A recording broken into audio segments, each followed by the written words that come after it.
Hello guys and welcome back to my channel सिर्फ IAS. तो यहाँ पे हम विजन आईएएस की current affairs PT 365 for the year 2021 का updated version that is from Feb to April उसे continue करते हुए आज आपके सामने इसका पार्ट 17 प्रेजेंट करने जा रहे हैं। तो आइए शुरू करने से पहले चैनल वगैरह को सब्सक्राइब कर लीजिएगा, बेल आइकन को प्रेस भी कर लीजिएगा ताकि आपको रेगुलर अपडेट्स मिलती रहे। तो इकोनॉमी का टॉपिक है, मोस्ट प्रोबेबली ये टॉपिक इस या नेक्स्ट लेक्चर में ओवर हो जाएगा। तो आइए शुरुआत करते हैं, बट उसके पहले बिना स्किप करे एक बात जानिए, अगर आप सीरियसली चाहते हो कोई कोर्स ज्वाइन करना तो न्यू बैचेस यूपीएससी के लिए 2021 2 एंड 3 के एस्पिरेंट्स के लिए स्टार्ट हो गए हैं फ्रॉम दी 29th ऑफ सितंबर। ये आपको इंडिया के टॉप एडुकेटर्स पढ़ाने वाले हैं। 1 ईयर बैच है इनका 2022 के लिए, जो कि प्रॉपर शेड्यूलिंग ऑलरेडी यहाँ पे दे रखी है एडवांस में। और सेकंड जो है वो 2 ईयर का बैच है, ये आपका 2023 के लिए है। इसकी भी प्रॉपर शेड्यूलिंग यहाँ पे दे रखी है। अगर आप प्रॉपर फॉलो करते हो एज अ बिगनर भी, तो आप ये समझिए कि आपको कुछ नहीं करना है, आपको यूपीएससी निकालने में पूरी पूरी मदद मिल जाएगी। इसके साथ कौन सा एजुकेटर कौन सा सब्जेक्ट कब पढ़ाएगा ये सामने है आपके, और 360 डिग्री अप्रोच को ये लोग यहाँ पे चल रहे हैं। सारे आपको ऑप्शनल वगैरह भी इसके अंदर फ्री मिल सकता है, और स्कॉलरशिप भी प्रोवाइड कर रहा है अनअकैडमी। रेज हैंड का ऑप्शन भी आपको मिलेगा, जिससे आप फेवरेट एडुकेटर से लाइव क्लास में बात कर पाओगे। और जो मेरा फेवरेट है वो है लाइव मेंटरिंग प्लेटफॉर्म, जिसमें आप personal coaching, doubt solving, test evaluation, daily answer writing, study booster session और न जाने क्या क्या पाओगे, वो भी बस उसी कोर्स के अंदर। अब कोर्स की भी कोई प्रॉब्लम नहीं है। सब्सक्राइब करने के लिए अगर आपके पास कोई भी प्रॉब्लम है तो सेम पैसे आप 0% रेट ऑफ इंटरेस्ट और 0 प्रोसेसिंग फीस बिना किसी हिडन चार्जेस के 1 साल में लौटा सकते हो इंस्टॉलमेंट्स में। आपको करना क्या है, आपको सिर्फ मेरा कोड सिर्फ आईएएस यूज करना है हर जगह पे, ताकि आप 10% का इसमें भी एक्स्ट्रा डिस्काउंट पा सको। ये 20 बुक्स आपको फ्री मिलेंगी अगर आप 1 साल या ऊपर का सब्सक्रिप्शन लेते हो। तो देर किस बात की है, ये प्राइजेस लिखे हुए हैं, सिर्फ आईएएस कोड का यूज जरूर करें ताकि 10% डिस्काउंट पा सकें। तो आते हैं हम अपने पहले टॉपिक की तरफ, जिसका मेन हेड टॉपिक है इंफ्रास्ट्रक्चर, और उसके अंदर जो सब टॉपिक है वो है मेजर पोर्ट अथॉरिटीज बिल 2020। क्या है, क्यों न्यूज में रहा, पहले समझते हैं। हुआ क्या कि रिसेंटली पार्लियामेंट ने पास करा मेजर पोर्ट अथॉरिटीज बिल 2020 को। क्या है ये बिल, आइए कुछ बिल के बारे में बातें जान ली जाए। देखिए, बिल यहाँ पे इसलिए है कि प्रोवाइड करेगा रेगुलेशन, ऑपरेशन और प्लानिंग मेजर पोर्ट्स की हमारे देश भारत के अंदर, और ग्रेटर ऑटोनॉमी प्रोवाइड करेगा इन सारे पोर्ट्स को। इसमें जो पुराने वाले मेजर पोर्ट ट्रस्ट एक्ट 1963 था उसे ये रिप्लेस कर देगा। किस किस पोर्ट पे अप्लाई होगा, ये चेन्नई के Cochin, Jawaharlal Nehru port, Kandla Kolkata, Mumbai, new Mangalore, Mormugao, Paradip, VO, Chidambaranar, मतलब ये जो टूटीकोरिन वाला है, और विशाखापट्टनम, इन सारे पोर्ट्स पे जो है ये अप्लाई होगा। अब कुछ की फीचर्स की बात करते हैं, इस बिल के की फीचर्स क्या हैं, तो हम ये समझते हैं। यहाँ देखिएगा, ये मेजर पोर्ट 2020 के हैं और ये मेजर पोर्ट ट्रस्ट एक्ट 1963 के हैं। दोनों के बारे में समझते हैं। सबसे पहले देखिए, मेजर पोर्ट अथॉरिटीज बोर्ड की अगर मैं बात करूं तो 2020 में जो बोर्ड है मेजर पोर्ट अथॉरिटी का, हर एक मेजर पोर्ट के इसे फॉर्म करा गया। ये सारे बोर्ड जो है वो एग्जिस्टिंग जो पोर्ट ट्रस्ट है उनको रिप्लेस कर देंगे। और जो ये 1963 वाला था, इसके अंदर सारे मेजर पोर्ट जो है इसे मैनेज करा जाता था respective board of port trust के द्वारा, जो मेंबर्स होते थे सेंट्रल गवर्नमेंट के द्वारा अपॉइंट करे गए। ठीक है। सेकंड देखिए, अगर हम कॉम्पोजिशन बोर्ड का, तो 2020 वाले में बोर्ड के अंदर चेयरपर्सन होंगे और डिप्टी चेयरपर्सन होंगे। दोनों को सेंट्रल गवर्नमेंट अपॉइंट करेगी after the recommendation of a selection committee. इसके साथ कोई दूसरे मेंबर्स भी होंगे। देखिए, 1 फ्रॉम ईच लिया जाएगा स्टेट गवर्नमेंट से, रेलवे मिनिस्ट्री से, डिफेंस मिनिस्ट्री से और कस्टम डिपार्टमेंट से। बोर्ड के अंदर 2 से लेकर 4 इंडिपेंडेंट मेंबर्स भी होंगे और 2 मेंबर्स रिप्रेजेंट करेंगे इंटरेस्ट ऑफ द एम्प्लॉइज। वही जगह 1963 वाले में चेयरपर्सन हुआ करते थे जिन्हें अपॉइंट करा जाता था सेंट्रल गवर्नमेंट के द्वारा। 1 और मोर डिप्टी चेयरमैन होते थे, और ऐसे जो नंबर ऑफ पर्सन होते थे एज ए सेंट्रल गवर्नमेंट में from time to time amongst the person, namely mercantile marine department से या कस्टम डिपार्टमेंट से, डिफेंस सर्विसेज वगैरह से ले लेती थी। पावर्स बोर्ड की बात करें तो 2020 में के बिल ने अलाउ करा है कि अब बोर्ड अपने प्रॉपर्टी, असेट्स और फंड को यूज कर पाएगा as deem fit for the development of the major port.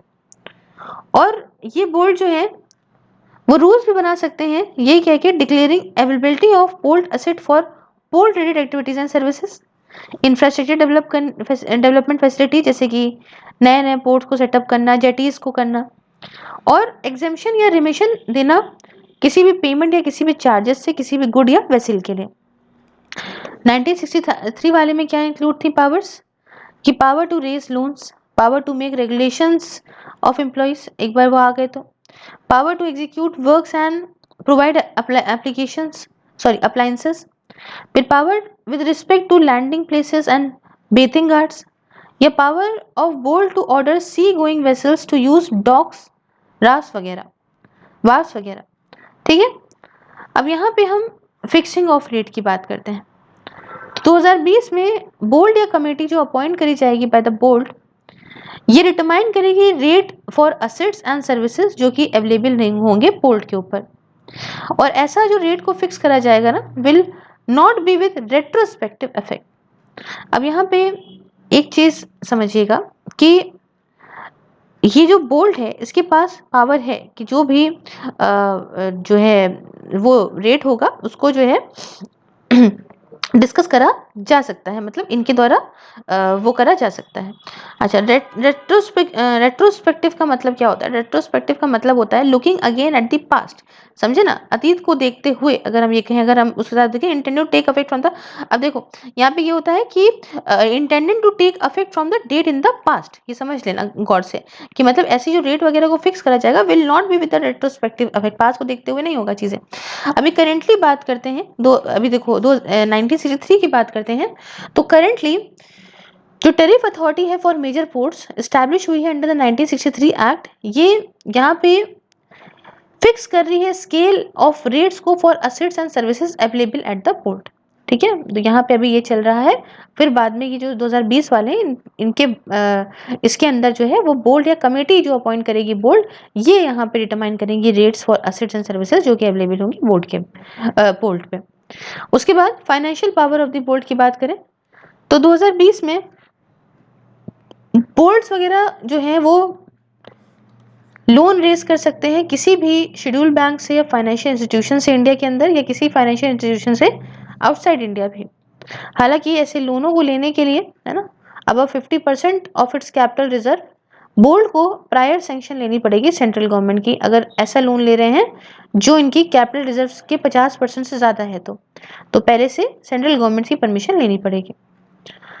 उसके बाद यहाँ पे अगर हम फाइनेंशियल पावर बोर्ड की देखें तो बोर्ड यहाँ पे प्रायर सैंक्शन लेता सेंट्रल गवर्नमेंट की किसी भी लोन को लेने के लिए, पुराने वाले जो था उसमें। उसके बाद एडजुडिकेटरी बोर्ड की बात करें तो 2020 में ये कहता है कि एक एडजुडिकेटरी बोर्ड बनाया जाएगा सेंट्रल गवर्नमेंट के द्वारा। वही जगह 1963 वाले में इसके तहत tariff authority for major port को बनाया गया था इस रोल के लिए। पेनाल्टी की बात करते हैं, 2020 में कोई भी पर्सन अगर मानो कोई प्रोविजन बिल की गड़बड़ सड़बड़ करता है या कोई भी रूल या रेगुलेशन को जो है नहीं मानता, कुछ कॉन्ट्रावे करता है, तो इसको पनिश करा जाएगा with a fine up to 1 lakh rupees.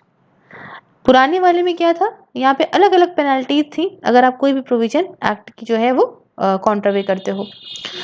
उसके बाद पब्लिक प्राइवेट पार्टनरशिप प्रोजेक्ट की बात करें तो नए वाले के तहत बिल डिफाइन करता है पीपीपी प्रोजेक्ट को, ऐसे प्रोजेक्ट जो लिए गए हैं through a concession contract by board, और ऐसे प्रोजेक्ट के लिए बोर्ड जो है वो टैरिफ को फिक्स करेगा for the initial bidding purpose के लिए। यहाँ पे कुछ ऐसा नहीं था। और यहाँ पे एक और चीज एक्स्ट्रा है 2020 में, वो है कॉर्पोरेट सोशल रिस्पॉन्सिबिलिटी।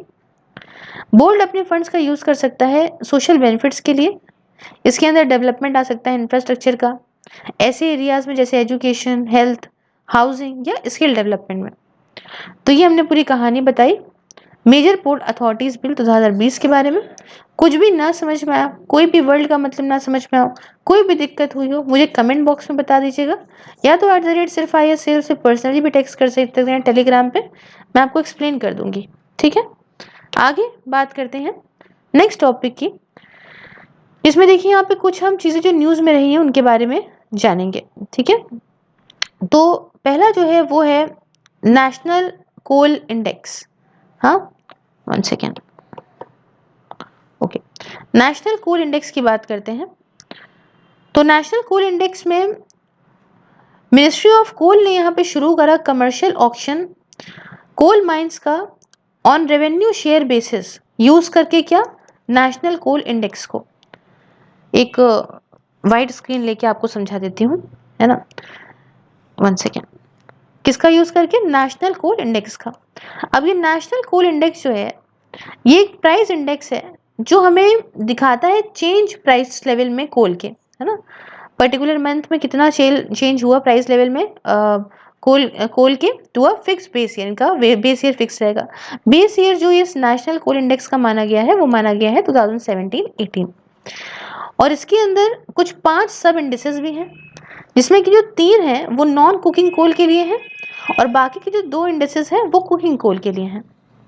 तो जैसा भी ग्रेड होगा कोल का, है ना, पर्टेनिंग टू अ माइन, जो अप्रोप्रिएट सब इंडेक्स है, जैसे कुकिंग हो या नॉन कुकिंग हो, इसे यूज करा जाएगा to arrive at a revenue share. Cooking coal is a grade of coal. Cooking coal एक ऐसा कोल का ग्रेड है जिसको एक अच्छी क्वालिटी का कोक प्रोड्यूस करने के लिए यूज करा जाता है और इसीलिए ये बहुत इंपॉर्टेंट इनपुट है स्टील को बनाने में। वही जगह नॉन कुकिंग कोल के अंदर ऐश कंटेंट ज्यादा होता है, इनके अंदर कोई भी किकिंग प्रॉपर्टी नहीं होती, इसलिए इसको ज्यादातर थर्मल कोल के तौर पे यूज किया जाता है पावर को जनरेट करने के लिए। कोल के प्राइसेस अलग अलग sales of channels of coal से, जैसे इंपोर्ट वगैरह मिला के, है ना, जैसे आज की डेट में ये सब कुछ कंसिडर करे जाएंगे for compiling the national coal index. Next जो टॉपिक है इसी के अंदर वो है national council of applied economic research land record service index. देखिए ये इंडेक्स जो पार्ट है वो NCAER, ये जो मैंने बताया ना, national council of applied economic research, इसको बोलेंगे NCAER। यहाँ लिख देती हूँ NCEAR। ठीक है, तो जो इंडेक्स है ये पार्ट है NCAER लैंड पॉलिसी इनिशिएटिव का, जिसे लॉन्च किया गया था 2019 में।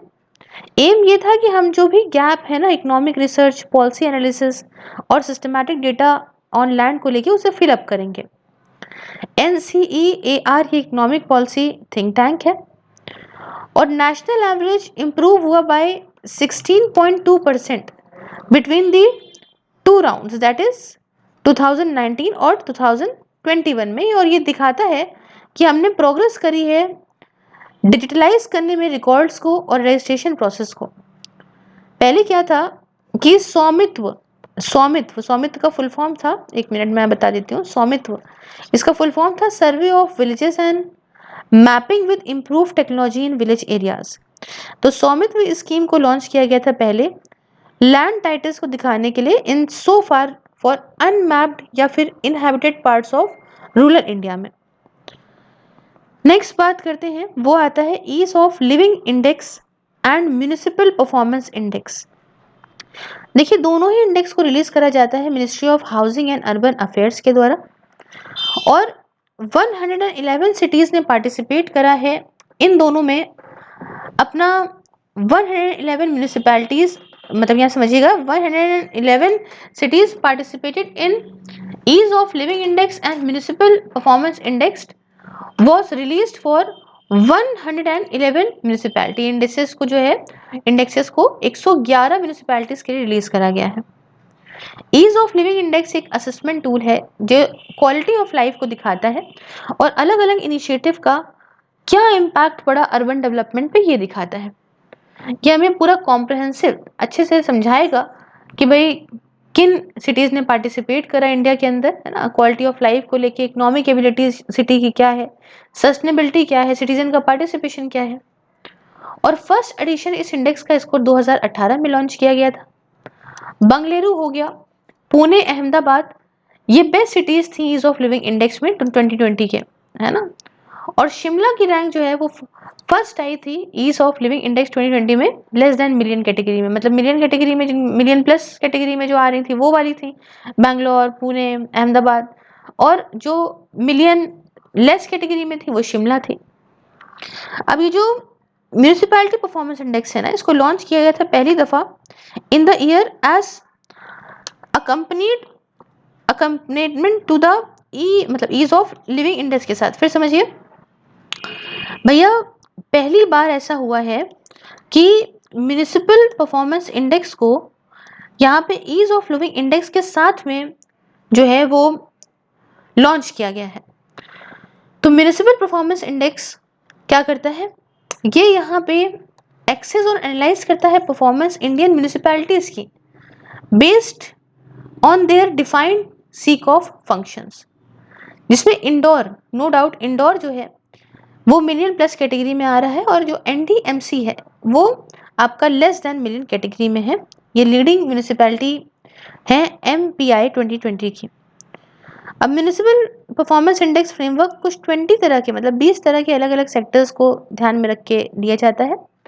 बता देती हूँ वो भी, education, health, water and waste water, sanitation, registration and permits, infrastructure, revenue management, expenditure management, physical responsibility, physical decentralization, digital governance, digital access, digital literacy, plan preparation, plan implementation, plan enforcement, transparency and accountability, human resource, participation और effectiveness, ये सारे लोग चीज़ों को ध्यान में रख के लिया जाता है। और आखिरी में हम इकोनॉमिक फ्रीडम इंडेक्स की बात करेंगे। किसकी बात करेंगे? इकोनॉमिक फ्रीडम इंडेक्स 2021 की बात करेंगे। इसको पब्लिश करा गया by the US conservation think tank, जिसका नाम है द हेरिटेज फाउंडेशन के द्वारा। जो इंडेक्स है इसके अंदर कुछ 12 इंडिसेस को ये रैंक करता है। किसको रैंक करता है? 12 इंडिसेस को ये रैंक करता है। From property rights to financial freedom, property right से लेके फाइनेंशियल फ्रीडम सब कुछ ये इसके अंदर आता है।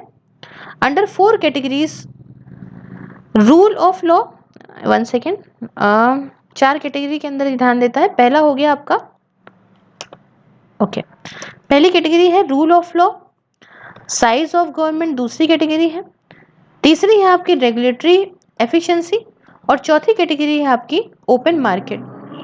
इंडिया की रैंक इसके अंदर 26th आई है out of 40 countries among Asia Pacific countries, और 121st मतलब 121वीं आई है ग्लोबली देखें, मतलब 184 कंट्रीज के उसमें।